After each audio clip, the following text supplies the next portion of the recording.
அன்பர்களே, ஆண்டவராகிய இயேசு கிறிஸ்துவின் நாமத்தில் உங்களுக்கு மனம் நிறைந்த வாழ்த்துக்களை தெரிவித்துக் கொண்டு சத்திய வசனம் திருமறை பாட நிகழ்ச்சிக்கு உங்களை அன்போடு அழைக்கிறோம். சத்திய வசனம், இது தேவனின் வசனம். நாம் சோர்ந்து போகையில் கரம் கொடுக்கும் நம் தேவனின் வசனம், நம் தேவனின் வசனம். என் அருமையான சகோதரனே, சகோதரியே, நாம் பலவீனம் உள்ளவர்கள், பாவ சுபாவமும் சுயநலமும் உள்ளவர்கள், பாவ சோதனைகளுக்குள்ளும் தவறான சூழ்நிலைகளுக்குள்ளும் வாழுவதற்கு நாம் அழைக்கப்பட்டிருக்கிறோம். இப்படிப்பட்ட நிலையிலே நம்மை தேவனுடைய கிருபை தாங்காவிட்டால் நம்முடைய குடும்ப வாழ்வு அவரை கனம் பண்ணும் வாழ்வா இருக்க முடியாது. அவருடைய கிருபையினாலே மட்டும் நாம் இந்த திருமண உறவை காத்துக்கொள்ள வேண்டும். இதை நாம் உணர்ந்து கொள்ள வேண்டும். இது இயற்கையாக வருகிற உறவு அல்ல, கிருபையின் உறவு. இயற்கையாகவே நமக்குள்ளே சுயநலமும் சுய சித்தமும் சுய இன்பத்தை தேடுவதும் தான் உண்டு. கணவன் மனைவி தன்னை பிரியப்படுத்த வேண்டும் என்று எதிர்பார்க்கிறான்.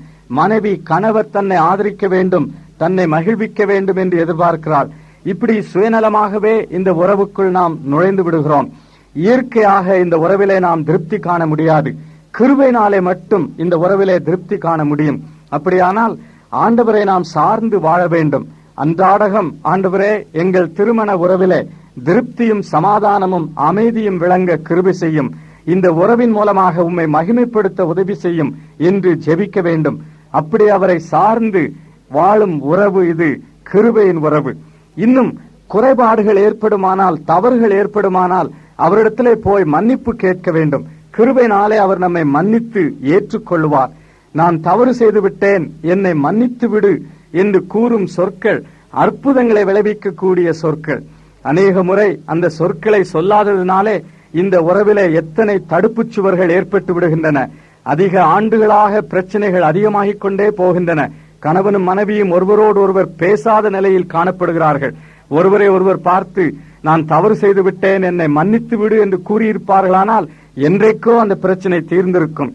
எபேசியர் 4வது அதிகாரம் 26வது வசனத்திலே, நீங்கள் கோபம் கொண்டாலும் பாவம் செய்யாதிருங்கள், சூரியன் அஸ்தமிக்கிறதற்கு முன்னாக உங்கள் எரிச்சல் தனிய கடவது, பிசாசுக்கு இடம் கொடாமலும் இருங்கள் என்று பவுல் எழுதுகிறார்.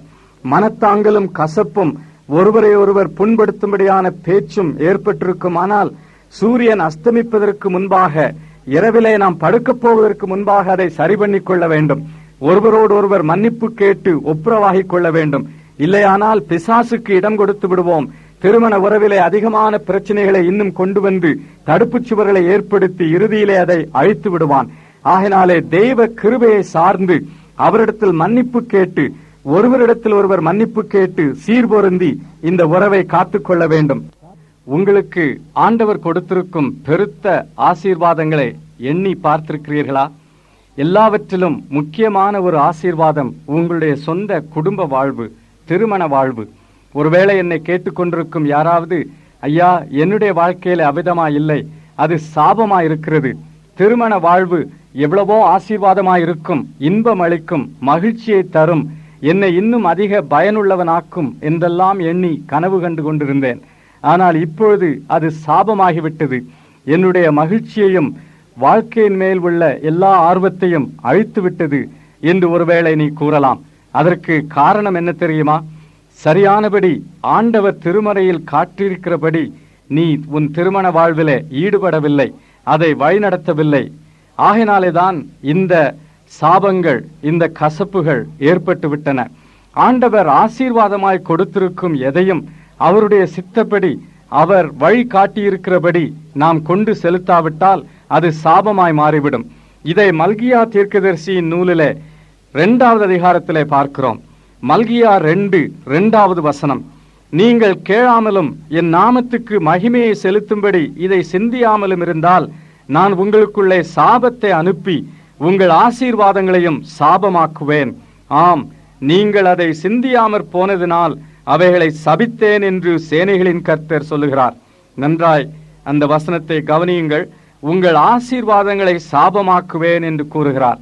தேவன் நம் கையில் ஆசீர்வாதமாய் கொடுத்திருக்கும் அநேக காரியங்கள் உண்டு. நம்முடைய சொந்த வாழ்க்கை, நம்முடைய தாளந்துகள், நம்முடைய வேலை, நம்முடைய குடும்பம், நம்முடைய வருமானம், இன்னும் எத்தனையோ ஆசீர்வாதங்கள், இவையெல்லாம் நம் கையில் சாபமாகிவிடக் கூடாது. ஆனால் சாபமாகிவிடக்கூடிய நிலை உண்டு. நமக்கு திருப்தியை கொடுப்பதற்கு பதிலாக அதிருப்தியை கொண்டு வருகிறது. மகிழ்ச்சியை கொடுப்பதற்கு பதிலாக துன்பத்தையும் கசப்பையும் உண்டு பண்ணுகிறது. காரணம் என்ன தெரியுமா? ஆண்டவருக்கு மகிமையை செலுத்தாதபடி, அவர் சொல்லை கேளாதபடி, அவர் சொல்லுவதை சிந்தித்து பார்க்காதபடி நாம் சொந்தமாக செயல்படுவோமானால் இந்த ஆசீர்வாதங்கள் சாபமாகிவிடும்.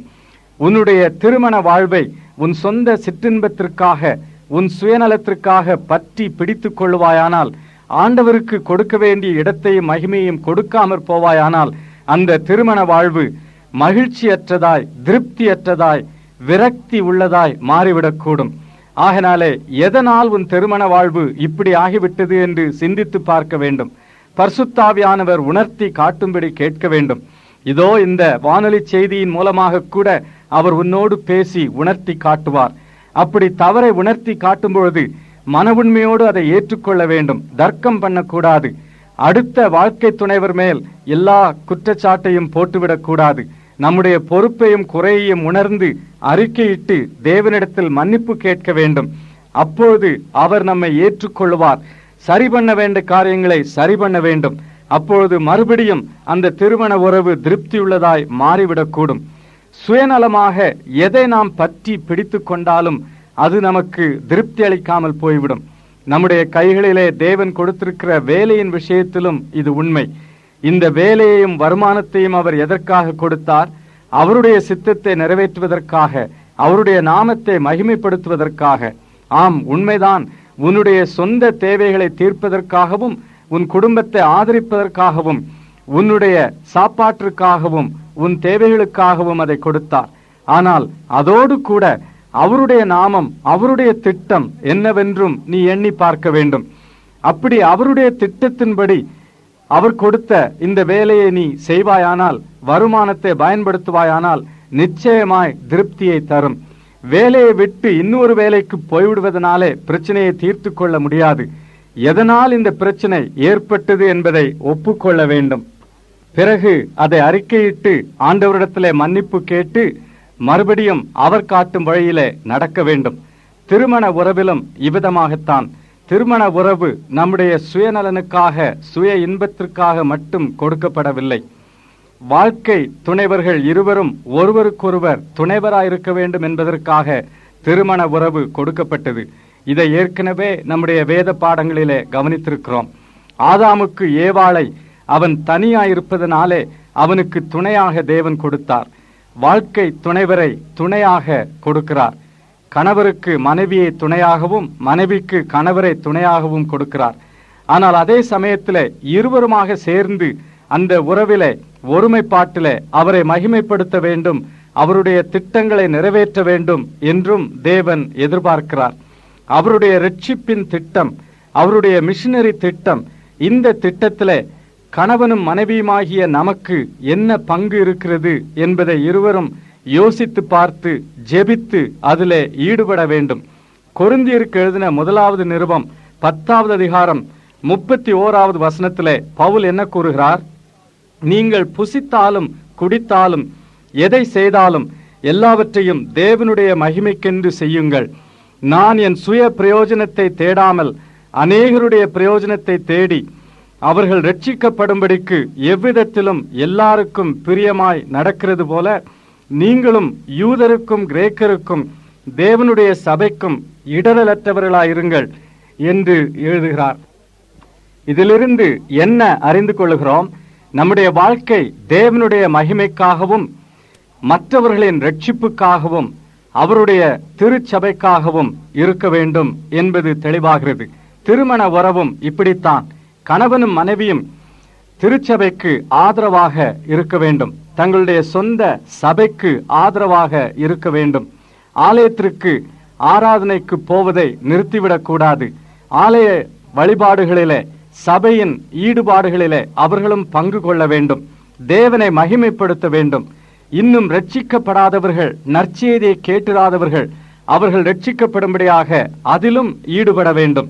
128வது சங்கீதத்திலே 5வது வசனத்தை எடுத்து பார்ப்போம். கர்த்தர் சீயோனிலிருந்து உன்னை ஆசீர்வதிப்பார். நீ ஜீவனுள்ள நாளெல்லாம் எருசலேமின் வாழ்வை காண்பாய். நீ உன் பிள்ளைகளின் பிள்ளைகளையும் இஸ்ரவேலுக்கு உண்டாகும் சமாதானத்தையும் காண்பாய் என்று கூறுகிறார். குடும்ப வாழ்விலே ஆசீர்வாதம் கிடைப்பதன் மூலமாக எருசலேமுக்கும் இஸ்ரவேலுக்கும் நன்மை உண்டாகிறது. ஒரு தனி குடும்பத்தின் வாழ்வு இஸ்ரவேலின் நல்வாழ்வோடு எருசலேமின் நல்வாழ்வோடு பொருத்தப்பட்டதா இருக்கிறது. ஆகினாலே தெய்வ திட்டம், தெய்வ பயம், தெய்வ கிருபை, தெய்வ நோக்கமும் குடும்ப வாழ்விலே உண்டு. உன்னுடைய குடும்ப வாழ்விலே தேவன் வைத்திருக்கும் நோக்கத்தை நீ நிறைவேற்ற வேண்டும். அவருடைய மகிமைக்காகவும் திருச்சபையின் நல்வாழ்வுக்காகவும் ரட்சிக்கப்படாதவர்களின் ரட்சிப்புக்காகவும் உன் குடும்ப வாழ்வு அமைய வேண்டும். அப்பொழுது அந்த ஆசீர்வாதம் சாபமாகி விடாது. இல்லை, அவர் கனம் பண்ணப்படாவிட்டால், அவருடைய நோக்கம் நிறைவேற்றப்படாவிட்டால் ஆசீர்வாதம் சாபமாகிவிடக்கூடும். ஒரு திருமணம் ஆலயத்தில் நடைபெறுவதாலும் கிறிஸ்தவ வழிபாடுகளின்படி முறைமைகளின்படி நடைபெறுவதாலும் அங்கு ஜெபங்கள் செய்யப்படுவதாலும் அது கிறிஸ்தவ திருமணமாக, அந்த திருமண வாழ்வு கிறிஸ்த திருமண வாழ்வாக அமைந்துவிடும் என்று நாம் எதிர்பார்க்க கூடாது. இப்படி ஆலயங்களில் நடத்தப்பட்ட அநேக திருமணங்களிலே, இன்னும் கிறிஸ்தவ முறைமைகளின்படி நடத்தப்பட்ட திருமணங்களிலே கூட கசப்பும் ஏமாற்றமும் அதிருப்தியும் வந்துவிடுவதை நாம் பார்க்கிறோம். அப்படிப்பட்ட திருமண வாழ்வும் ஆண்டவருக்கு பிரியமில்லாததாய் மாறிவிடுவதை பார்த்திருக்கிறோம். ஒரு திருமண வாழ்வு கிறிஸ்துவுக்கு ஏற்ற திருமண வாழ்வாக, மன நிறைவு பெற்ற வாழ்வாக இருக்க வேண்டுமானால் ஆண்டவரின் சித்தத்தின்படி அது அமைய வேண்டும். அவருடைய விருப்பத்தை நிறைவேற்றுவதாகவும் அவருடைய கட்டளைகளுக்கு கீழ்ப்படிவதாகவும் இருக்க வேண்டும். திருமறையிலே கிறிஸ்தவ திருமண வாழ்வை பற்றி அநேக சத்தியங்களை தேவன் நமக்கு தந்திருக்கிறார். அவற்றை இந்த நாட்களிலே படித்து வருகிறோம். சத்திய வசன வானொலி நேயர்கள் இந்த செய்திகளை கேட்டு இந்த கருத்துகளின்படி உங்கள் திருமண வாழ்வையும் குடும்ப வாழ்வையும் அமைத்துக் கொள்ள வேண்டும் என்று நான் ஜெபிக்கிறேன். இது குறித்து ஏதாவது உங்களுக்கு ஆலோசனைகளும் உதவியும் தேவையானால் தயவு செய்து கொடுக்கப்படும் முகவரிக்கு எழுதுங்கள். இப்படிப்பட்ட திருமண வாழ்வு, மன நிறைவு பெற்ற வாழ்வு, கிறிஸ்தவ திருமண வாழ்வு சில நிபந்தனைகளை பின்பற்ற வேண்டும். அதிலே முதலாவது கீழ்ப்படிதல் என்று பார்த்தோம். கணவரும் மனைவியும் ஒருவருக்கொருவர் கீழ்ப்படிதல். குடும்பமாகிய நிறுவனத்திலே கணவரை தலைவனாக ஏற்று மனைவி அவருக்கு கீழ்ப்படிதல். இந்த கீழ்ப்படிதல் இருக்க வேண்டும் என்று பார்த்தோம். இரண்டாவதாக அன்பை பற்றி பார்க்கிறோம். எபேசியருக்கு எழுதின நிருபம் 5வது அதிகாரம் 21வது வசனம் முதல் 31வது வசனம் வரை இருக்கும் இந்த பகுதியிலும், கொலோசேயருக்கு எழுதின நிருபம் 3வது அதிகாரம் 18வது 19வது வசனங்களிலும் அன்பை பற்றி பவுல் எழுதுகிறார்.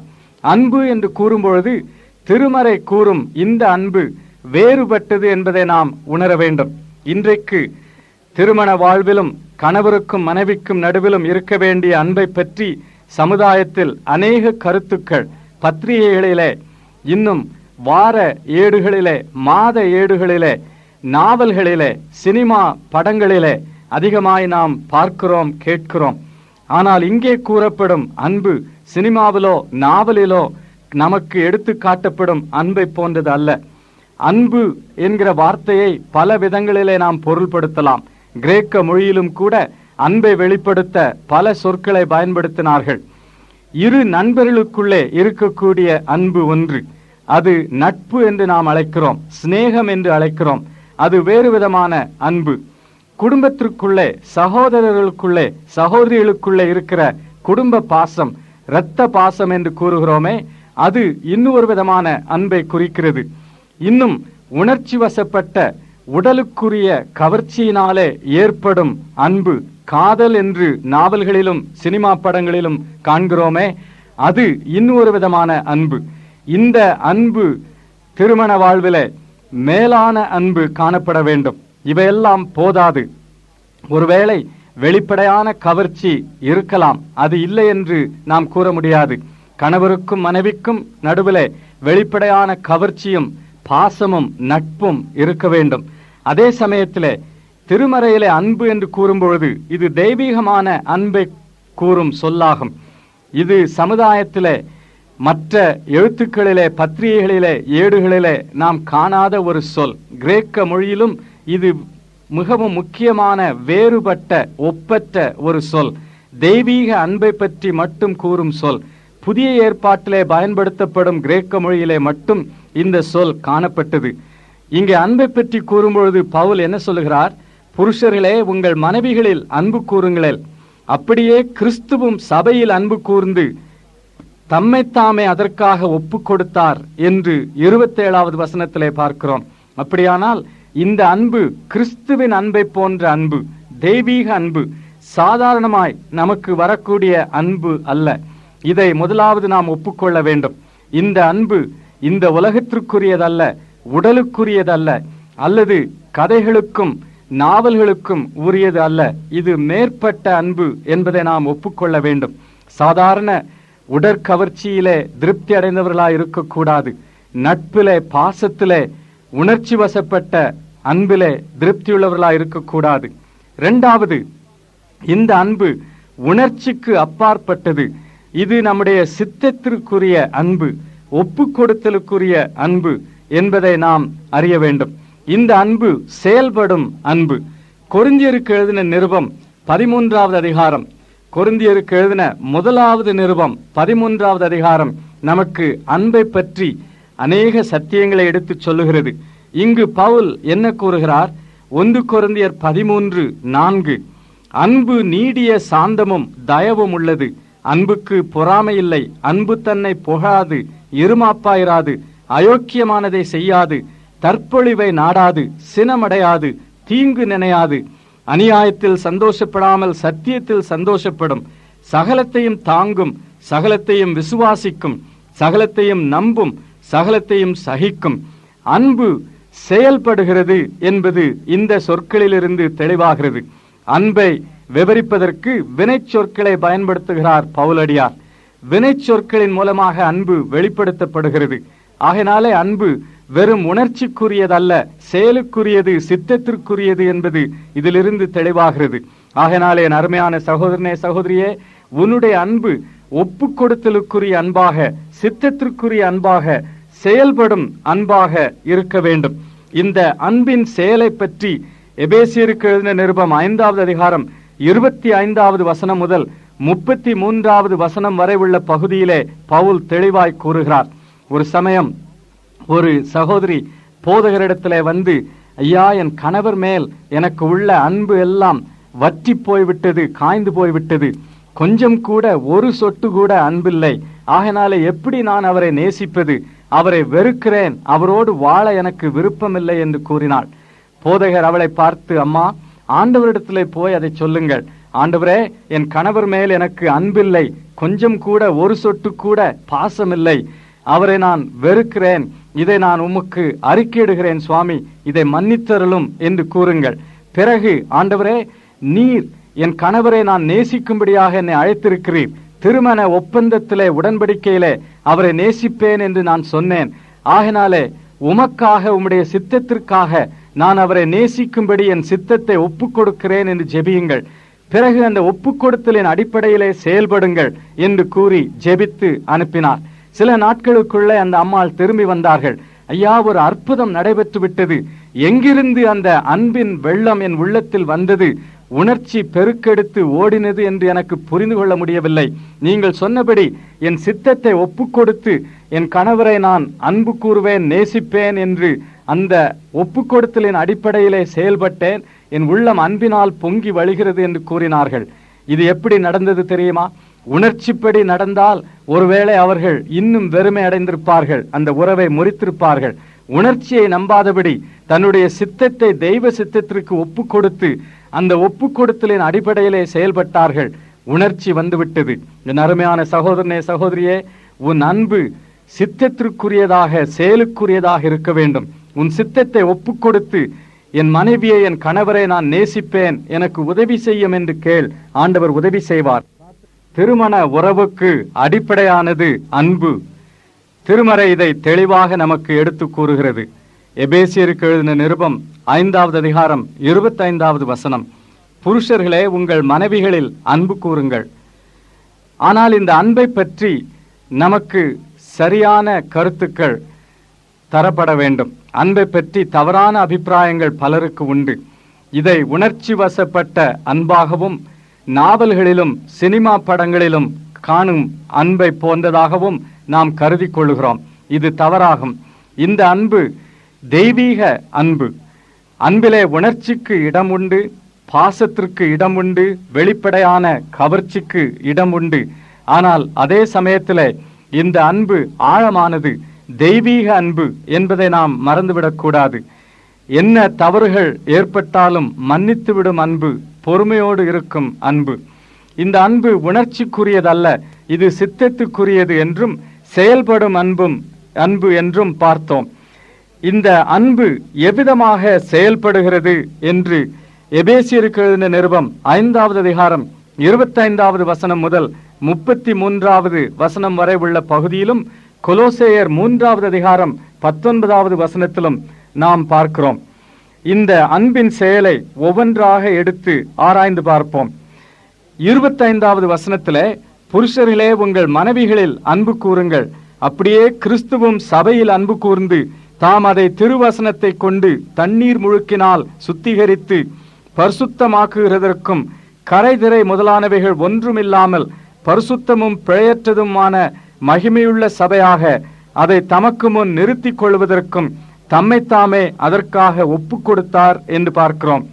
ஒரு கணவனுக்கும் மனைவிக்கும் நடுவில் இருக்க வேண்டிய அன்பு கிறிஸ்துவுக்கும் சபைக்கும் நடுவில் இருக்கும் அன்பை போன்றது என்று இங்கு தெளிவாய் பவுல் எழுதுகிறார். கிறிஸ்து எப்படி அன்பு கூர்ந்தாரோ அதே போல கணவரும் தன் மனைவியில் அன்பு கூற வேண்டும் என்று பார்க்கிறோம்.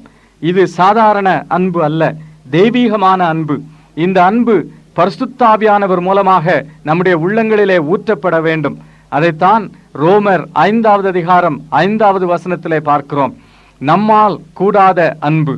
என் அருமையான சகோதரனே, சகோதரியே, உன் திருமண வாழ்விலே உறவு பிரச்சனைகள் ஏற்படும் பொழுது, ஒருமைப்பாடு குன்றி பலவிதமான சச்சரவுகள் கசப்பு ஏற்படும் பொழுது, ஆண்டவரே என்னிடத்தில் அன்பில்லை சுவாமி, உம்முடைய அன்பை என் உள்ளத்தில் ஊற்றும் என்று கேட்கிறாயா? அவருடைய உதவி இல்லாதபடி, பரிசுத்தாவியானவரின் நிறைவும் வல்லமையும் இல்லாதபடி நாம் திருமண உறவிலே அன்புள்ளவர்களாய் இருக்க முடியாது. என்றைக்கு இதை ஒப்புக்கொள்கிறோமோ அன்றைக்கே நாம் சரியான அன்பை பெறுவதற்கு நம்மை ஆயத்தப்படுத்திக் கொள்கிறோம். ஆகினாலே நம்முடைய தேவையை நாம் ஒப்புக்கொள்ள வேண்டும். இந்த அன்பு சுய தியாகமுள்ள அன்பு என்று இந்த வசனங்களிலிருந்து பார்க்கிறோம்.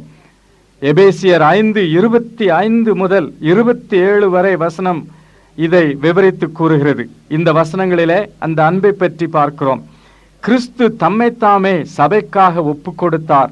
தன்னைத்தானே ஒப்பு கொடுக்கும் அன்பு, சுய தியாகம் செய்யும் அன்பு.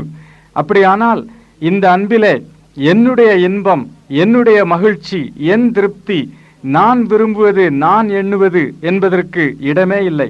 சுயம் முழுவதுமாக ஒப்பு கொடுக்கப்பட வேண்டும், சிலுவையில் அறையப்பட வேண்டும். சுயத்தை நடுமையத்தில் வைத்துக் கொண்டிருப்போமானால் இந்த அன்பு சாத்தியமாகாது. சுயத்தை நம்மாலும் சிலுவையில் அறைய முடியாது. ஆண்டவர் தாமே அதை சிலுவையில் அறைய வேண்டும். மாம்சத்திற்குரிய பாவ பாவத்திற்குரிய இந்த சுயம் அவராலே சிலுவையில் அறையப்பட வேண்டும். பவுல் இதை குறித்து என்ன எழுதுகிறார்? கலாத்தியருக்கு எழுதின நிருபம் 2வது அதிகாரம் 20வது வசனம், கிறிஸ்துவுடனே கூட சிலுவையில் அறையப்பட்டேன், ஆயினும் பிழைத்திருக்கிறேன். இனி நான் அல்ல, கிறிஸ்துவே எனக்குள் பிழைத்திருக்கிறார். நான் இப்பொழுது மாம்சத்தில் பிழைத்திருக்கிறதோ என்னில் அன்பு கூர்ந்து எனக்காக தம்மைத்தாமே ஒப்பு கொடுக்கும் தேவனுடைய குமாரனை பற்றும் விசுவாசத்தினாலே பிழைத்திருக்கிறேன் என்று எழுதுகிறார். சிலுவையிலே அறையப்பட்டும் நாம் பிழைத்திருக்கிறோம், கிறிஸ்துவுக்காக பிழைத்திருக்கிறோம். அப்படிப்பட்ட நிலையிலே தான் இந்த அன்பு சாத்தியமாகும்.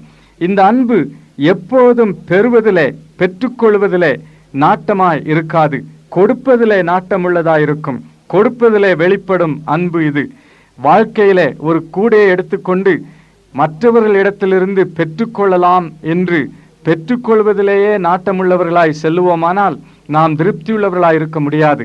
ஆனால் அந்த கூடை நிறைய நம்மால் கொடுக்கக்கூடியவற்றை வைத்துக்கொண்டு மற்றவர்களுக்கு கொடுத்து கொண்டே இருப்போமானால் வாழ்விலே நாம் வெற்றியடைவோம், திருப்தி அடைவோம்.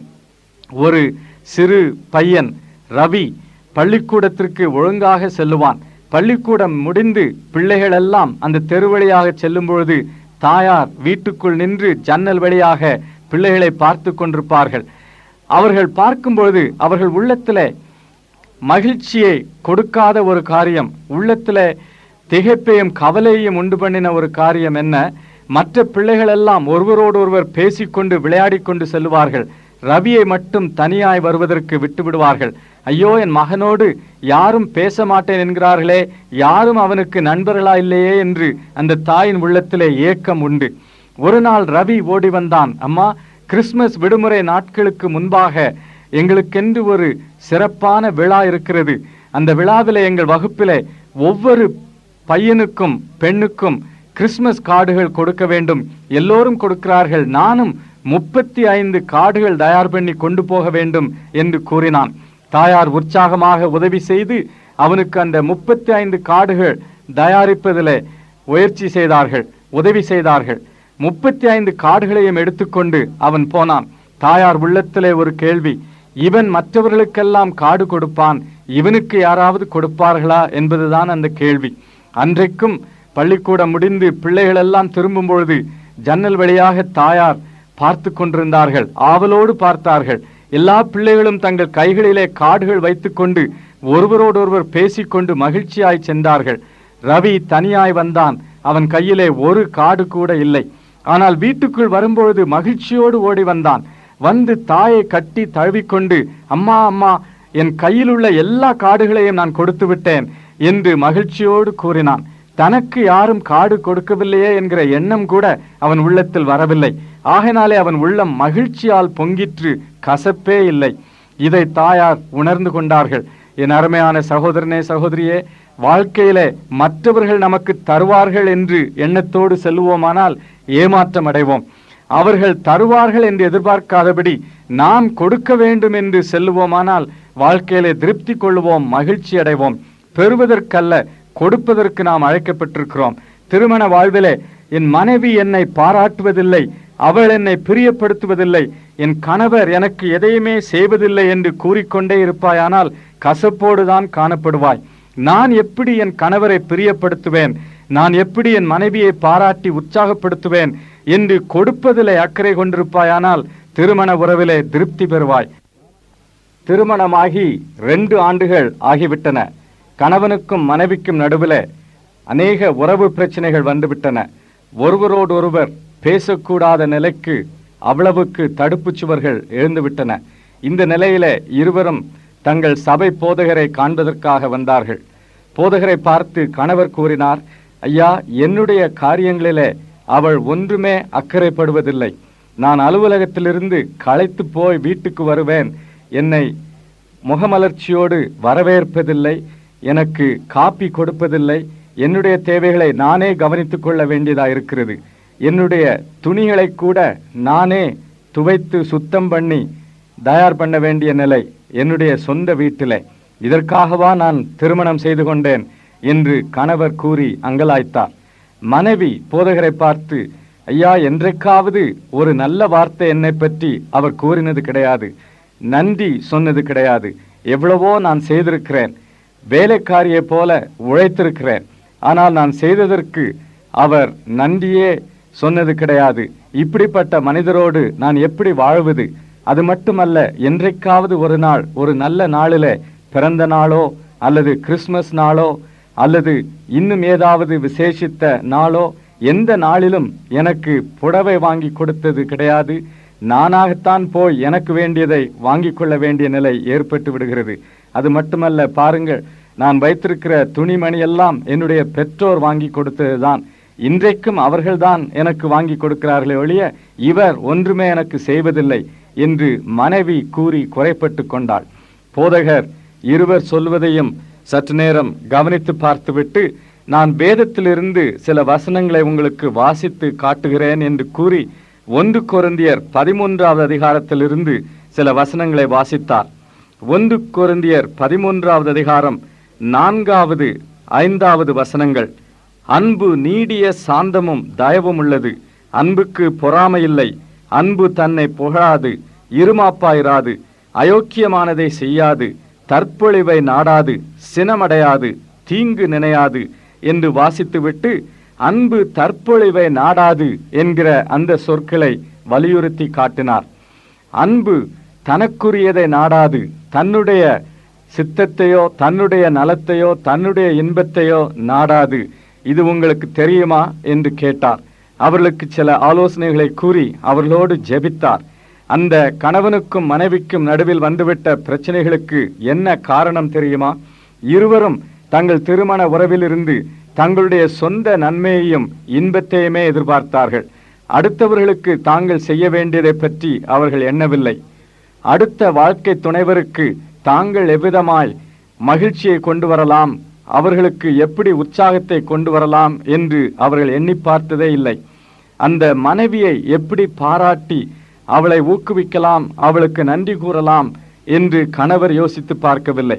தம்முடைய கணவருக்கு உரிய காரியங்களை செய்து அவரை எப்படி உற்சாகப்படுத்தலாம், அவரை ஊக்குவிக்கலாம் என்று அந்த மனைவி எண்ணி பார்க்கவில்லை.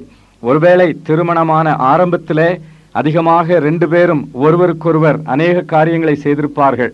ஆனால் இப்பொழுது அதை பற்றி எண்ணி பார்ப்பதற்கு கூட அவர்களுக்கு நேரமில்லை.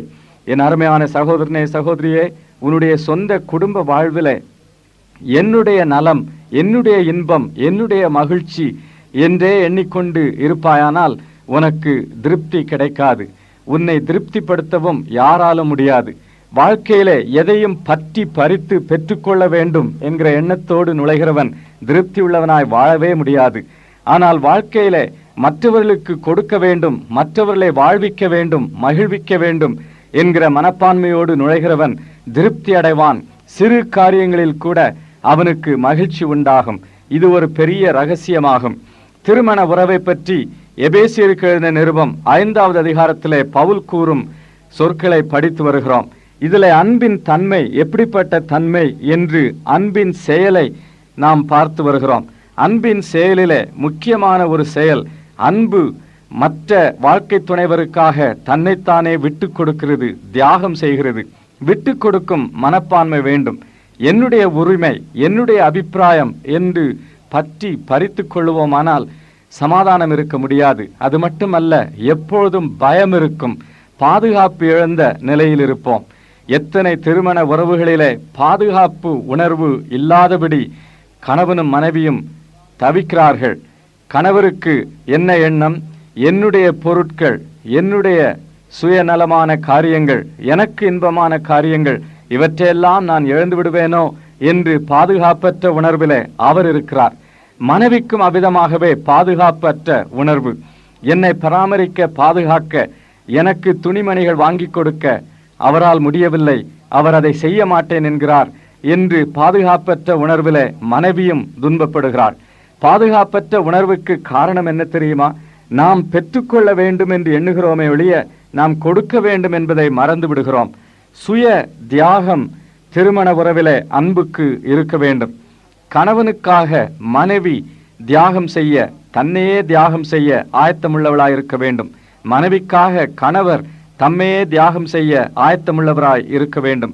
கிறிஸ்து எப்படி சபைக்காக தம்மைத்தாமே ஒப்பு கொடுத்தாரோ அவ்விதமாகவே கணவனும் மனைவியும் ஒப்பு கொடுப்பதற்கு ஆயத்தமுள்ளவர்களாய் இருக்க வேண்டும்.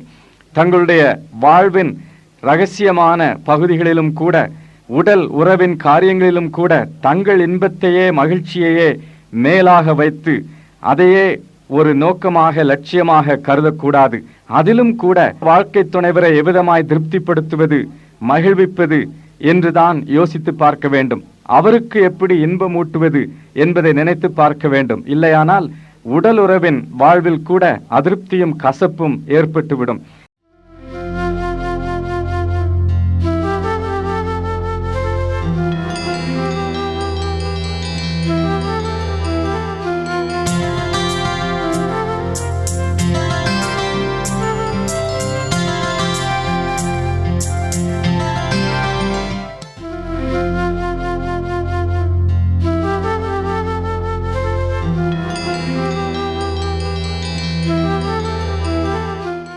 எமது முகவரி சத்தியவசனம், தபால் பெட்டி எண் 55, 9 வெங்கட்ராமன் தெரு, சின்ன சொக்கிக்குளம், மதுரை 625002. தேவனை துதிப்போம். நேற்றும் இன்றும் என்றும் மாறா தேவனை